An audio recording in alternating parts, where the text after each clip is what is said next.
Hello students, good evening. আমি Sujit Debnath. Welcome to গাছের পাঠশালা। Reasoning এর যে চ্যাপ্টারটি নিয়ে আজকে আমরা ডিসকাস করব সেটা হচ্ছে অ্যালফাবেট নাম্বার নিউমেরিক্যাল টেস্ট। তোমরা অনেকেই হয়তো এই চ্যাপ্টারটি সম্বন্ধে ওয়াকিবহাল না, কিন্তু বলতে পারি সবাই যারা রিজনিং করো এই চ্যাপ্টারটির কোশ্চেন তোমরা সলভ করেছো। তাহলে দেখি যে এই চ্যাপ্টারে আছে কি। ইংলিশে যদি বলো তুমি যে অ্যালফাবেট নিউমেরিক্যাল সিকোয়েন্স টেস্ট, বাংলায় বলবে বর্ণ সংখ্যা সম্পর্কিত অনুক্রমিক ধারা। এই চ্যাপ্টারের মধ্যে কোন ধরনের কোশ্চেন গুলো হয় আমি যদি তোমাদের এখনই দেখাই, তোমরা এখনই বলবে হ্যাঁ এই ধরনের রিজনিং আমরা করেছি, কিন্তু প্রপার প্র্যাকটিস অনেকেরই এই উপর নেই। দেখো এই ধরনের একটা সিকোয়েন্স দেওয়া আছে। সিকোয়েন্স মানে একটা সিরিজ টাইপের দেওয়া আছে, যেখানে কিছু নাম্বার আছে, কিছু অ্যালফাবেট আছে, আবার কিছু চিহ্ন থাকবে। আর সেখান থেকে বলবে যে কিছু একটা ইনস্ট্রাকশন দেওয়া থাকবে।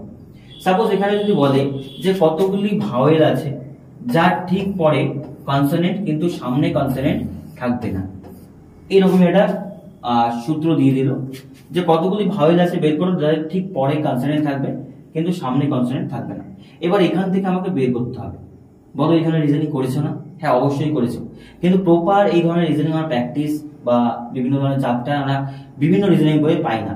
কিন্তু তুমি যদি দেখো যে সেন্ট্রালের, স্টেটের বিভিন্ন এক্সামে বারংবার এসে ডাব্লিউবি বলো, জিডি বলো, ক্লার্কশিপ বলো, এমটিএস বলো, সিএসএস বলো, সিজিএল বলো, সমস্ত এক্সামে কিন্তু আসে। প্রত্যেকটি কোশ্চেন ভালোভাবে পড়ো এবং অবজার্ভ করার চেষ্টা করো যে কোশ্চেনগুলো কিভাবে হচ্ছে। আমাকে বলেছে এখানে একটা সিকোয়েন্স দেওয়া আছে। এই সিকোয়েন্সে বলেছে উপরের ক্রমে কতগুলি চিহ্ন আছে। আবার বলছো চিহ্ন আছে যার প্রতিটি ঠিক আগে এবং ঠিক পরে একটি করে ভাওয়েল আছে। তার মানে বলতে পারি যে মাঝে একটি চিহ্ন থাকবে, মাঝে একটি চিহ্ন থাকবে যার পরেও ভাওয়েল থাকবে আর আগেও কি থাকবে ভাওয়েল। এই ধরনের সিকোয়েন্সটা মেলাতে হবে। তাহলে তুমি দেখো কতগুলি চিহ্ন আছে, আগে পরে ভাওয়েল হবে। দেখো এই হচ্ছে একটি চিহ্ন, আগেও কনসোনেন্ট পরেও কনসোনেন্ট, নিতে পারবো না। এই চিহ্ন আগেও কনসোনেন্ট পরেও কনসোনেন্ট না। এই যে @ চিহ্ন আগে পরে কনসোনেন্ট নিতে পারবো না, এটারও নিতে পারছি না। দেখো এইটারও নিতে পারছি না, কারণ আগে পরে কারোরই ভাওয়েল নেই। হ্যাশট্যাগের WZ এটাও হবে না। এবার বলার চেষ্টা করো যেমন পার্সেন্টেজ আছে, পার্সেন্টেজ দেখো আগে কত আছে ই, পরে কত আছে এ, তাহলে এটাকে আমরা নিতে পারি। শতকরা দেওয়া আছে, শতকরার পরে রয়েছে এ, আগে রয়েছে ই, তাহলে এই শর্ত সাপেক্ষে এটা মিলে যাচ্ছে যে আগে পরে দুটো কি আছে ভাওয়েল থাকবে। তাহলে বলো কয়টি এই সিকোয়েন্সে এমন চিহ্ন পাওয়া গেলে? শুধুমাত্র একটি। তাহলে C is the right answer. প্রথমে দু একটা ইজি নিচ্ছি, তারপর আস্তে আস্তে। এবার দেখো 2 নাম্বার কোশ্চেনটা যে আছে, আগের কোশ্চেনটারই সিকোয়েন্স এটা। হ্যাঁ ওই একটি করে মানে টাইপটা হয়, একটি কোশ্চেন দেওয়া থাকবে, তার পেছনে একটি কোশ্চেন থাকবে, তার পেছনে দুটো, তিনটে, চারটে এই ধরনের কোশ্চেন মেলাতে হবে। তো বলার চেষ্টা করে এখানে একটা সিকোয়েন্স দেওয়া আছে, আগের সিকোয়েন্সটি। আর এখানে বলেছে যদি উপরের ক্রম থেকে সবকটি ভাওয়েল তুলে নেওয়া হয় তাহলে বাদিক থেকে 13তম ভাওয়েল গুলোকে তুলে নেওয়া হবে এবং বাদিক থেকে 13তম উপাদানের ডান দিকে অষ্টম উপাদান কি? বাদিক থেকে 13তম উপাদানের ডান দিকে অষ্টম উপাদান কি? কথাটা বোঝো। সমস্ত ভাওয়েল গুলোকে আমি তুলে নেব। তো ভাওয়েল গুলোকে যদি তুলে দিই তাহলে বাদিক থেকে যেতে হবে কততমতে? 13তম। 13তম উপাদানের ডান দিকে আবার অষ্টম উপাদান কোনটি? বোঝো। তাহলে ভাওয়েল কোথায় কোথায় আছে বলো? এই দেখো এখান থেকে ভাওয়েল নেই, ভাওয়েল নেই। তাহলে ভাওয়েল কোথায় আছে? এই যে ইউ, ই, এ, এগুলোকে কাউন্ট করবো না, এগুলো কেটে দিলাম, এগুলোকে কাউন্ট করছি। আর কোনো ভাওয়েল নেই, ঠিক আছে। এবার বলেছে বাদিক থেকে 13তম, তাহলে 1 2 3 4 5 6 7 8 9 10 11 12 13। 13তম লেটার কত হবে বলো? কিউ। এবার বলেছে 13তম লেটারের ডান দিক, ডান দিক কোনটা হবে? সাপোজ এদিকে আসো, তাহলে এটা হচ্ছে তোমার বাদিক, এইটা ডান দিক। ডান দিকে অষ্টম উপাদান, অষ্টম স্থানে কি আছে? ডান দিক হচ্ছে 1 2 3 4 5 6 7 8। তাহলে সবার ডান দিকে 13তম স্থান কি রয়েছে? পার্সেন্টেজ। পার্সেন্টেজ মানে আমি বলতে পারি option D is the right answer. দেখো এই ধরনের কোশ্চেনই কিন্তু আমরা পাই। কোশ্চেনে বলেছিল বাদিক থেকে 13তম, কাদেরকে বাদ দিই? ভাওয়েলদেরকে বাদ দিই। তো প্রথমে তো কোনো ভাওয়েল ছিলই না, আর তারপরে বলেছে তার অষ্টম স্থান। অষ্টম ভাওয়েল দেখো বাদ দিলে 1 2 3 4 5 6 7 8, বাস এই তো কোশ্চেন। নেক্সট কোশ্চেন দিয়ে কি বলেছে? দেখো কি বলেছে। এবার দেওয়া আছে যে এখানে একটি সিকোয়েন্স রয়েছে, আর বলেছে এটা দেখো আরবিআই তে এসছে, আরবিআই এর কোশ্চেনে বা ব্যাংকিং এর কোশ্চেনে এসছে 2003 সালে। নিচের কোনটি ডান দিক থেকে 18তম ডান দিকে সপ্তম? কোশ্চেনটা ভালো করে পড়ো। নিচের কোনটি ডান দিক থেকে 18তম এর ডান দিকে সপ্তম? তাহলে বলো সিকোয়েন্সটা এটা কি? ডান দিক থেকে আসছে, এটা বাঁ দিক থেকে আসছে। তাহলে ডান দিক থেকে কততম স্থান? 18তম। সেটাকে বের করি। 1 2 3 4 5 6 7 8 9 10 11 12 13 14 15 16 17 18। তাহলে 18তম স্থানে কি আছে বলো? 2। ডান দিক থেকে মানে পেছন থেকে। এবার বলছে 18তমের ডান দিকে সপ্তম। তাহলে এই লেটারের ডান দিক কোন দিক হবে? এই দিক, সপ্তম স্থানে। 1 2 3 4 5 6 7 কে বসছে বলো? আর ডলার চিহ্ন, ডলার চিহ্ন মানে option D is the right answer. একটু ভালোভাবে তোমাকে অবজার্ভ করতে হবে, তবেই হয়ে যাবে। দেখো এই কোশ্চেনটিতে কি বলেছে, আগে যে রিজনটা ছিল সেটার উপরই এটা রয়েছে। বলেছে যদি শেষের 15টি উপাদানকে বিপরীত ক্রমে সাজায়, শেষের 15টি উপাদানকে বিপরীত ক্রমে সাজালে নিচের কোনটি বাঁ দিক থেকে 12তম ডান দিকে আবার বলেছে পঞ্চম। একটু ভালো করে কোশ্চেনটা করতে হবে। হ্যাঁ, বলেছে যে শেষের 15টি উপাদান বিপরীত ক্রমে সাজায়। তাহলে তুমি দেখো শেষের থেকে 15টি তম উপাদান কত হচ্ছে? 1 2 3 4 5 6 7 8 9 10 11 12 13 14 15। তাহলে বলো শেষের থেকে 15তম উপাদান কি আছে? বি। তার মানে শেষের যে বি পর্যন্ত আছে এটাকে রিভার্স লিখতে হবে, আর প্রথম থেকে যা আছে সেম হবে। তাহলে আমি বলতে পারি যে প্রথম থেকে যদি এইটুকু সেম হয়, এইটুকু সেম, এইটুকু সেম থাকবে, বাকিটা রিভার্স হবে। রিভার্সে লিখলে কি হবে? পি এস ইউ 6, তারপর কত হবে? জি। এই জায়গাটা একটু বোঝো, জি হবে। তারপরে এদিকে কত হবে? ডি 5, আর কিউ এফ 9, তারপর থাকবে আমাদের ডলার এ 3H, আর আছে কত? বি। এই তো থাকবে। তো কোথাও যদি ভুল হয়ে থাকে লিখতে কমেন্টে একটু জানাবে। এইটুকু সেম থাকবে, তারপর এখান থেকে কন্টিনিউ হবে। এবার আমাকে বলেছে দেখো যে নিচের কোনটি বাঁ দিক থেকে 12তম? তাহলে বাঁ দিক থেকে 12তম কত? 1 2 3 4 5 6 7 8 9 10 11 12। 12তম কত? 2। এবার 2 এর বলেছে ডান দিকে পঞ্চম। ডান দিকে পঞ্চম মানে এই দিক হবে। তাহলে এই দিক ডান দিকে থাকো 1 9 তো থাকলোই, 1 2 3 4 5। তাহলে কোন লেটারটা হলো বলো? ইউ। ইউ মানে বলতে পারি option C is the right answer. তাহলে সিকোয়েন্সটা কি ছিল বলো? সিকোয়েন্সটা বলেছিল প্রথম থেকে 9 পর্যন্ত সেম থাকবে, বাকিটা ঘুরে যাবে। তাহলে বাকিটা ঘুরে গেলে এখান থেকে তো সেম থাকবে, তারপরে কন্টিনিউ হবে কোথা থেকে? এখান থেকে, কারণ বাকিটা রিভার্স করে লেখা হবে। তারপরে যা বলছে ওই হিসেবে করলে ইউ অ্যান্সার হচ্ছে। দেখো এই ধরনের কোশ্চেনই কিন্তু আমরা রিজনিং এ এক্সামে পাই, আর তখনই কনফিউশনটা হয়। তো এই ক্ষেত্রে বলে রাখি যে লিখে নেবে আগে যে কি বলতে চাচ্ছে, লিখে নিয়ে করলে ইজি হবে। এবার এই কোশ্চেনটা দেখো ব্যাংকে এসছে 2004-এ। তো উপরের ক্রমের প্রথম 15টি উপাদান বিপরীত ক্রমে লেখা হয়, প্রথম 15টিকে বিপরীত ক্রমে লেখা হয়। নিচের কোনটি ডান দিক থেকে 21তম হবে? কোশ্চেনটা ভালো করে পড়ো। বলেছে উপরের ক্রমের প্রথম 15টিকে উপাদান বিপরীত ক্রমে লেখা হবে। প্রথম 15তম দেখো বলবো 1 2 3 4 5 6 7 8 9 10 12 13 14 15। এখানে কত আসছে? বি। 1 2 3 4 5 6 7 8 9 10 11 12 14 15। হ্যাঁ, বি আসছে, ঠিক আছে। তাহলে বি পর্যন্ত যে লেটারটা আছে এটাকে পুরো রিভার্স করে লেখা হবে, বাকিটা সেম থাকবে। তো তারপরে বলেছে যে তাহলে নিচের কোনটি ডান দিক থেকে 21তম হবে? ডান দিক থেকে মানে কি? পেছন থেকে। এবার তোমার একটা জিনিস বলছি, আমি এটা না লিখেও করতে পারবো। কি করতে পারি? পেছন থেকে আমি এই নাম্বার পর্যন্ত আগে যাই যে কত হচ্ছে, বাকিটা কোন দিক থেকে কাউন্ট হবে? রিভার্স হয়ে কাউন্ট হবে, তবেই হচ্ছে। তাহলে যদি গুনি 1 2 3 4 5 6 7 8, ঠিক আছে, 9 10 11 12 13 14 15। এখানে কততম আসলাম? 15তম। এবার আমাকে 15 না 21তম যেতে হবে। এবার বাকিটা কি এদিক থেকে নিতে পারবো? না, রিভার্স নেব। তাহলে 15 16 17 18 19 20 21। তাহলে কত আসছে? অ্যান্সার হলো 2। 2 মানে হচ্ছে option D is the right answer. এটা আমি লিখে করলাম না, শর্টকাটে করে দিলাম। পেছন থেকে আসবে লেস দেন পর্যন্ত, তারপর বাকিটা বি থেকে হবে না, এটা রিভার্স হয়ে যাবে। মানে সবার প্রথমে হবে কত বি, তারপরে হবে আমাদের পার্সেন্টেজ, এমন করে করে আর হবে শেষের দিকে। আশা করি বুঝতে পেরেছো। দেখো নেক্সট কোশ্চেন বলেছে উপরের ক্রমে বিন্যাস অনুযায়ী প্রশ্ন চিহ্নে কোনটি হবে। একটু ভালো করে বোঝার চেষ্টা করো।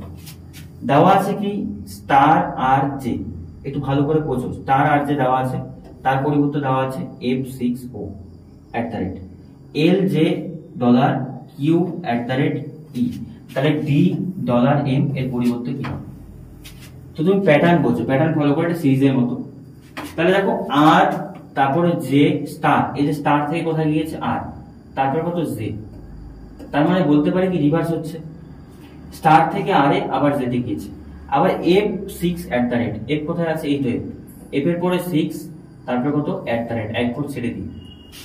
তাহলে প্যাটার্নটা তুমি বোঝো, এখান থেকে রিভার্সে গেল, আবার এক ঘর ছেড়ে দিয়ে পরেরটা, আবার এখান থেকে রিভার্স সামনে গেল, এক ঘর ছেড়ে দিয়ে আগের সংখ্যা, তারপরে LJ $, তাহলে এল কোথায় আছে, এই তো এল এর আগে যাচ্ছে জে, তারপরে কি এক ঘর ছেড়ে দিয়ে কত $। আশা করি বুঝতে পেরেছো। তারপরে Q @E, আচ্ছা কিউ কোথায় আছে, এই যে কিউ এর পর তারপরে বলেছে কত ই মানে কোথায় যাবে, আবার এক ঘর ছেড়ে দিয়ে কোনটা হবে, এই সংখ্যা হয়ে যাবে। তাহলে প্যাটার্নটা আমি কি বুঝছি, সংখ্যা নিচ্ছি, রিভার্সে যাচ্ছি, এক ঘর ছেড়ে দিই, এখানে একরকম, এখানে একরকম। তাহলে এখানে দেওয়া আছে ডি আমাদের $M, তাহলে ডি কোথায় আছে, ডি রিভার্সে যাচ্ছি $, তারপর এক ঘর ছেড়ে দিই M। তাহলে এইবার যেটা আসবে সেটাই কি পেছন দিক থেকে হবে। কোন দিক থেকে হবে, পেছন দিক থেকে। তাহলে পেছন দিক থেকে যদি হয়, তাহলে এটার সিকোয়েন্সটা কি ছিল দেখো, এফ সামনে যাচ্ছে, ব্যাক করছে এক ঘর ছেড়ে, তাহলে এই দিকে শেষ কি আছে পি, পি এর থেকে সামনে যাব আর ব্যাক করব এক ঘর ছেড়ে, মানে ডাব্লিউ। তাহলে অ্যান্সার হচ্ছে পি থেকে ই আর এক ঘর ছেড়ে ডাব্লিউ, অ্যান্সার হচ্ছে পি ই ডাব্লিউ, মানে D is the right answer. শুধু প্যাটার্নটা বুঝো, প্যাটার্নটা কিরকম ছিল আবার বলছি। ফার্স্টের দিকে প্যাটার্ন ছিল এই সংখ্যা থেকে রিভার্সে গিয়ে এক ঘর ছেড়ে দিয়ে এটা ফার্স্ট, আর সেকেন্ডে কি বলেছে সামনের থেকে এক ঘর ফ্রন্টে গিয়ে ব্যাক করে এক ঘর ছেড়ে, এটা হচ্ছে সেকেন্ড। এই দুটো প্যাটার্ন তুমি ফলো করো। এইটা হচ্ছে মেন স্টার্টিং পয়েন্ট, এটা স্টার্টিং পয়েন্ট, ব্যাক করে এক ঘর ছেড়ে দিয়ে সামনে, এটা ফ্রন্টে গিয়ে এক ঘর ছেড়ে দিয়ে ব্যাকে, আর কিচ্ছু না, তলে যাবে, অ্যান্সার মিলে যাবে। নেক্সট দেখো কি বলেছি, নিচের পাঁচটির মধ্যে চারটি কোনোভাবে একই রকম এবং তাই একটি গ্রুপ তৈরি করো এবং কোনটি এটির মধ্যে থাকবে না। ঠিক আছে, আমাকে বলেছে অপশনগুলো ভালো করে বোঝো। কিউ আর কি আছে আমাদের $9, তাহলে কোথায় আছে কিউ $9, এটা পরপর আছে।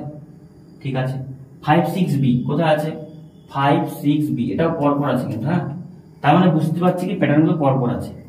1-3E, আচ্ছা 1-3E এইটা পরপর আছে, কিন্তু দেখো রিভার্স হয়েছে, মানে 1 থেকে E3 হওয়া উচিত, অথবা 3E হওয়া উচিত, এ হওয়া উচিত 1 থেকে 3 তারপর E, তাহলে এটা আলাদা হতে পারে, এটা হতে পারে আলাদা। দেখি বাকিগুলো, 2D, আচ্ছা 2D কোথায় আছে, 2D দেখো পরপর আছে। DR7, আচ্ছা DR7 কোথায় আছে, DR7 এদিকে আছে, হ্যাঁ, তার মানে অপশন হচ্ছে আমাদের C is the right answer. কারণ কি এটা সিকোয়েন্সে যায়নি, এদিকেও যায়নি এদিকেও যায়নি, এখান থেকে এই দিকে গিয়ে আবার কন্টিনিউ হচ্ছে, ব্যাক হয়েছে, তাহলে অ্যান্সার কত হচ্ছে আমাদের সি। দেখো নেক্সট কোশ্চেন বলেছে যদি প্রতিটি বর্ণের মান 0 হয়, কথাটা ভালো করে বোঝো, আমি লিখে নিচ্ছি, হ্যাঁ, যে প্রতিটি বর্ণের মান কত হবে, 0 হবে। প্রতিটি বর্ণ মানে কি অ্যালফাবেট, ঠিক আছে, বর্ণের মান কি হবে 0, ঠিক আছে। আবার বলেছে প্রতিটি চিহ্নের মান তার ঠিক সামনে থাকা সংখ্যার বর্গের সমান হবে। সামনে মানে বোঝার চেষ্টা করে যে আগে, তার আগে থাকে, তাহলে বলতে পারি যে প্রতিটি চিহ্ন যে আছে, চিহ্নটা কি হবে, চিহ্ন হবে তার ঠিক আগে থাকা সংখ্যার বর্গ, তাহলে চিহ্নের আগে যে সংখ্যাটা থাকবে সেই সংখ্যাটা কি হয়ে যাবে স্কোয়ার, এই জায়গাটা বোঝো। যদি কোনো চিহ্ন থাকে তাহলে চিহ্নের ঠিক আগে থাকা সংখ্যার স্কোয়ার হয়ে যাবে। তারপর অথবা ঠিক আগে যদি কোনো সংখ্যা না থাকে, মানে এখানে যদি কোনো সংখ্যা না থাকে কার চিহ্নে, তাহলে বাদিক থেকে তাদের মান কত হবে, 1 হবে। এবার বলেছে বাদিক থেকে শুরু করে প্রথম 10টি সংখ্যা উপাদানের যোগফল কত হবে, খুব গুরুত্বপূর্ণ প্রশ্ন। এই দুটো পয়েন্ট ভালো করে বোঝো। আলফাবেট বা বর্ণের পরিবর্তে 0 ধরবো, আর যদি কোনো চিহ্ন থাকে চিহ্নর মানটা তার আগের যদি সংখ্যা থাকে তাহলে তার বর্গ, আর যদি সংখ্যা না থাকে তাহলে আমি কি করবো 1 নেব। ঠিক আছে, তুমি দেখো ভালো করে যে কোথায় কোথায় এই মানগুলো রয়েছে, বোঝো ভালো করে। তো আমি বলতে পারি যে বর্ণের জন্য প্রথম 10টি 1 2 3 4 5 6 7 8 9 10, তার মানে 3 পর্যন্ত নেব প্রথম 10টি। একটু ভালোভাবে দেখো কি বলেছে, বর্ণের জন্য 0, তাহলে প্রথমে 2 আছে 2 নিলাম, তারপরে এগুলো যোগ করব। এই যে সাইন আছে এই সাইনের মান কত নেব বলো, এই সাইনের জন্য আমরা নেব তার আগে সংখ্যা থাকলে কি আছে 2, তাহলে যোগ করে দেবো 2 এর উপরে স্কয়ার। এই যে চিহ্ন থাকলে তার আগের সংখ্যা থাকলে স্কয়ার হবে। তারপর কত আছে 8, ঠিক আছে 8, তারপরে আছে 5, আর আছে কত 6, ঠিক আছে। বি এর জন্য মান কত নেবে বলো 0, কারণ বলেছে বর্ণের জন্য কত 0। তারপরে ডলার থাকলে তার আগের সংখ্যা কি স্কয়ার, তাহলে 9 এর উপরে স্কয়ার, ঠিক আছে। তারপরে আছে কিউ এর জন্য কত নেব 0, প্লাস কত আছে 3 পাস, এইটা যোগ করে দাও অ্যান্সার মিলে যাবে। তার মানে হচ্ছে 2 দুগুণী কত 4, আর 8 5 6 0 প্লাস 9 9 81 যোগ কত হচ্ছে 0 যোগ 3। তাহলে বলতে পারি যোগ করে দাও যে 2 4 6 6 8 14 14 5 19 19 6 25 25 3 28, তাহলে 81 আর 28 যোগ করে দাও, 8 আর 1 9 8 2 10 11, কত হচ্ছে 119।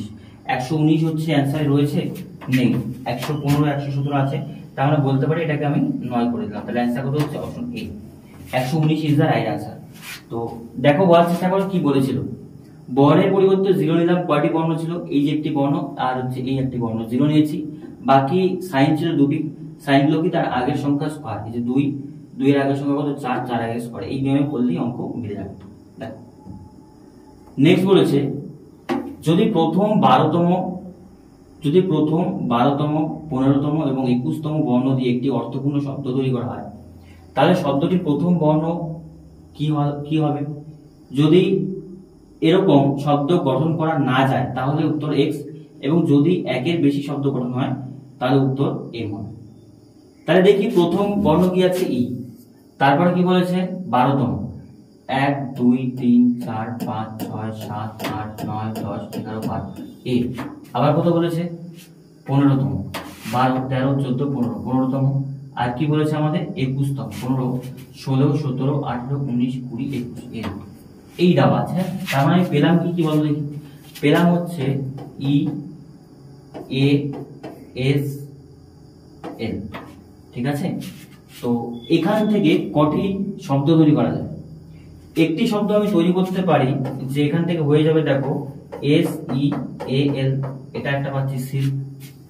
আর কি পাওয়া যেতে পারে, আরো কি বানানো যেতে পারে, আই থিঙ্ক যেতে পারে 2 নাম্বার যেতে পারে, সেল হয়ে যায়, দেখো সেল হয়ে যায়, এই দুটো যাচ্ছে, আরো কি যাবে, আর যাবে না, এই দুটো যাচ্ছে। তার মানে যদি একের বেশি শব্দ গঠন করা যায় তাহলে অ্যান্সার কত হবে এম হবে, তাহলে এম মানে হচ্ছে option B is the right answer. এটাই কোশ্চেনে বলেছে, কত ইজিলি এই জিনিসগুলো নামাতে পারি দেখো। এবার বলেছে নিম্নলিখিত ক্রমে প্রশ্ন চিহ্ন স্থানে কি বসবে, প্রশ্ন চিহ্ন স্থানে কি বসবে, কোশ্চেনটা দেখো এটা ইজি আছে। জি ডি আর, তারপরে বলেছে বিএমপি, এখানে কি হবে জিডিআর মানে কি, এই যে জি ডি আর কি রয়েছে, জি থেকে ডি গেল, আর দেখো শেষে রয়েছে, তারপরে হচ্ছে বিএমপি, বি থেকে এক ঘর ছেড়ে দিলে এম, আর এখান থেকে এক ঘর নিলাম পি, তার মানে প্রথম থেকে এক ঘর ছেড়ে দেবো আর শেষের থেকে এক ঘর করে আগাচ্ছে।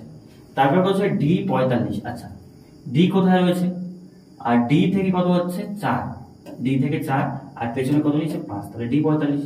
এইবার আমাকে যেতে হবে এখানে কত হবে, তাহলে দেখো আমি বলতে পারি ডি থেকে 4 গিয়েছে, তাহলে এখানে হতে পারে কত এম আছে, এম থেকে যাবে কোথায় এন, তাহলে এম এন হলো, আর পেছন থেকে রইল কত বলো 5 এর আগে রইল কত, তাহলে অ্যান্সার কত হবে এম এন কিউ, এখানে বসবে এম এন আর কত কিউ, এম এন কিউ মানে option D is the right answer. প্রথম থেকে সিকোয়েন্সটা দেখো জি ডি এক ঘর ছেড়ে দিয়ে, তারপর কত বি এম মাঝেরটা ছেড়ে দিয়ে, তাহলে আমি এখানে ডি ছিল, ডি থেকে কত হবে এটা হলো, তাহলে এম থেকে কত হবে এন, আর পেছন থেকে যা আসবে তাই অ্যান্সার। এই কোশ্চেনগুলো দেখো আমি নিয়েছি তোমাদের, কারণ এই ধরনের কোশ্চেনগুলোই এক্সামে আমাদের বিভিন্নভাবে আসে এবং আমরা হ্যাপাজার হয়ে যাই। সেই জন্য এই ক্লাসটি আজকে তোমাদের করালাম, কারণ বিভিন্ন বইগুলোতে বা বিভিন্ন জায়গাতে রিসোর্সগুলো আছে এই ধরনের কোশ্চেন আমি খুব কম পাচ্ছিলাম। স্টুডেন্টের ডিমান্ড অনেক বেশি ছিল এই সাবজেক্টের উপর, সেই জন্য কিন্তু এই ভিডিওটি দিয়েছি। আর ভিডিও যদি ভালো লেগে থাকে তবে লাইক, শেয়ার, কমেন্ট করবে এবং বন্ধুদের মধ্যে পৌঁছে দেবে। আর সর্বোপরি চ্যানেল যদি নতুন হয়ে থাকো তাহলে চ্যানেলটিকে অবশ্যই সাবস্ক্রাইব করে দেবে। ভিডিওটি শেষ পর্যন্ত দেখার জন্য সবাইকে অসংখ্য ধন্যবাদ। দেখা হচ্ছে আবার নতুন কোনো ভিডিওতে।